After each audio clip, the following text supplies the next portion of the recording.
Hey friends, if you wish to fix service host, DCOM server processor launcher, high CPU usage on your Windows 11 computer, then please watch this video.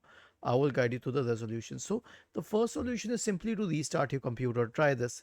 Right click on the start button, select shutdown or sign out and then restart the computer. Does it help? If not, then try the second solution, which is to update Windows.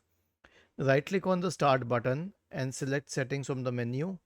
Go to the Windows Update tab and click on Check for Updates in the right pane. The next solution is a clean boot. Search for System Configuration in the Windows search bar and click on Run as Administrator.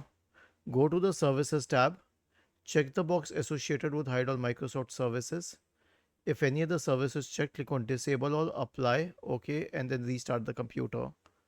The next solution is an SFC scan. Search for command prompt in the Windows search bar and click on Run as Administrator. Type the command sfc space / scan now and hit enter to invoke the sfc scan. The last solution is to check for malware. Search for MRT in the Windows search bar and open MRT. Okay, wait for it to launch. Click on next, select full scan. Click on next and let it run through. Was this helpful? If yes, then please subscribe to the channel. If not, then let us know in the comment section of the video on how we could help you further.